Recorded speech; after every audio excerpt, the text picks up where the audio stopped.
Ambiguitas damai dengan corona.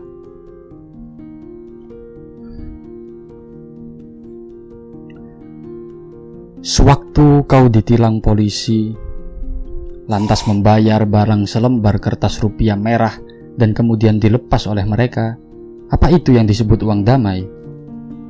Saat kau terjebak situasi, misalnya ketahuan korupsi, maka kau suap petugas KPK segepok uang agar tidak memerkarakanmu. Apakah itu yang disebut damai? Sekuat-kuatnya orang, seperkasa dan sesakti apapun ia, kakinya pasti akan jinjit-jinjit saat menginjak tai. Dalam kadar paling rendah, setidaknya ada rasa jijik padanya. Kecuali jika ia orang gila sepertimu, Pong. Coba amati, atau silakan dites saja. Itu sudah bukti implisit bahwa setiap orang tidak akan pernah sepi dari kelemahan. Dengan kalimat lain, bisa kau lanjutkan sendiri umpamanya. Segetot apapun seseorang, dijewer ibunya pasti meringis atah-atah sambil memiringkan kepalanya. Termasuk juga pemerintah. Tapi yang berkembang jadi pertanyaan adalah, siapa yang berani menjewer pemerintah? Siapa yang berani menjewer mereka? Kalau yang masangi tahi, barangkali banyak yang minat. Tahi di situ bisa diartikan dengan makian, meme, jargon satire, poster demonstran, dan dapat mengambil wujud yang beraneka.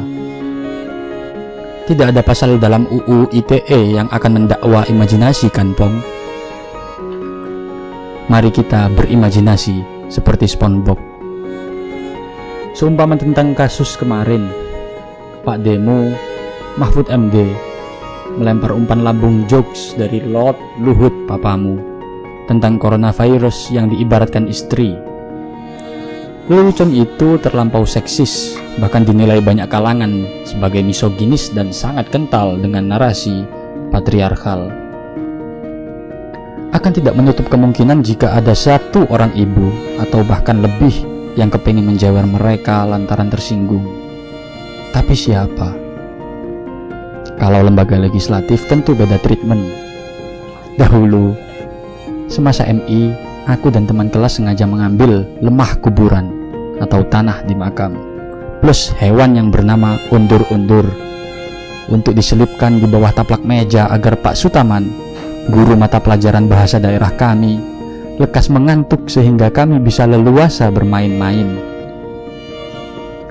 Nah, DPR tanpa dikasih kedua ubo rampe dan pasangan itu saja sudah sering tidur.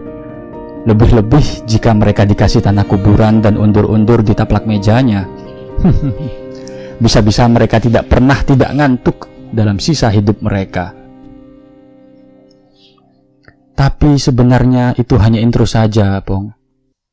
Titik sorot yang ingin ku jelajahi barang sejenak adalah persoalan ungkapan, mungkin ajakan dari Presiden agar berdamai dengan corona. Momentumnya sungguh pas karena kita telah merayakan hari Lebaran. Juduli saja, halal bihalal dengan corona. Namun, apakah hal tersebut tidak ambigu? Masa ngajak damai dengan corona tapi si virus betik ini tak berhenti menyerang kita? Suatu konflik, bahkan perang, yang ujung berhentinya tidak disepakati oleh kedua belah pihak, itu bukan damai namanya, tapi menyerah. Padahal itu belum sampai kau problematisir menyangkut terma damai itu sendiri. Bisa repot lagi urusannya. Sewaktu kau ditilang polisi, misalnya, lantas kau membayar uang barang selembar atau 2 lembar rupiah merah dan kemudian dilepaskan, tidak sedikit yang menyebutnya itu uang damai. Saat kau terjebak situasi, misalkan ketahuan korupsi, maka kau suap petugas KPK agar tidak memperkarakanmu, maka itu pun berujung damai, tidak bikin geger. Atau kalau kau sudah beristri, Pong, kau ingin selingkuh tapi pamit ke istrimu dan istrimu menyetujuinya asalkan ia diperbolehkan selingkuh juga. Lantas rumah tangga kalian yang awalnya retak kini tak jadi rusak akibat kesepakatan itu. Apakah itu juga keluarga yang damai namanya?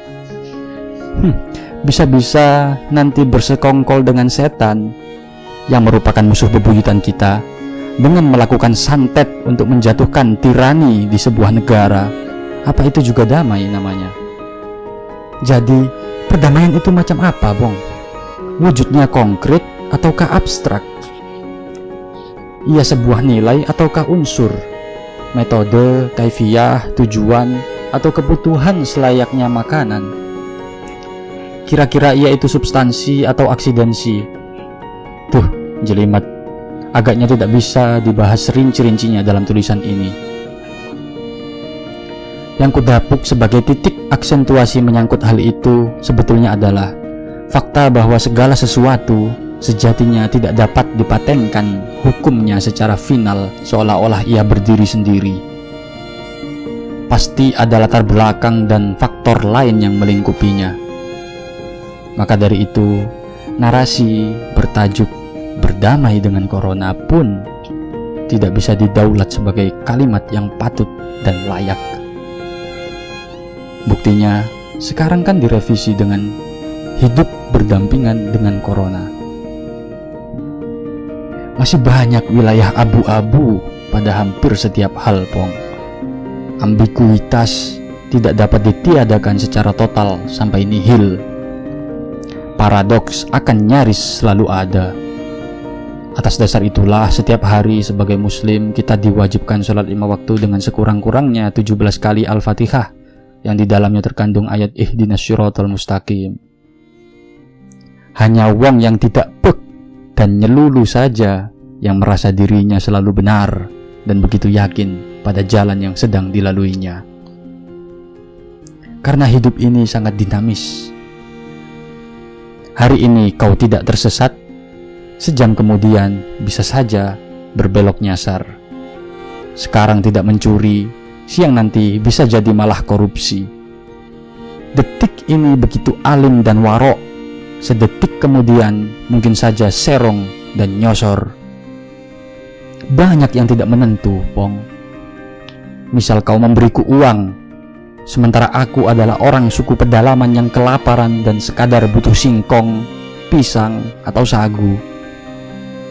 Tindakan memberi uang padaku di saat aku tidak butuh dan uang itu tidak akan bermanfaat di hutan, apa itu baik dan pantas? Belum tentu. Apalagi jika menyinggung caranya. Kau ingin memberi mahar ke istrimu, tapi dengan cara melemparkan ke wajahnya. Itu berdebah namanya. Dasar mempelai Sontoloyo. Kembang Sore, Mojokerto, 5 Juni 2020. Matno Wanakuncoro.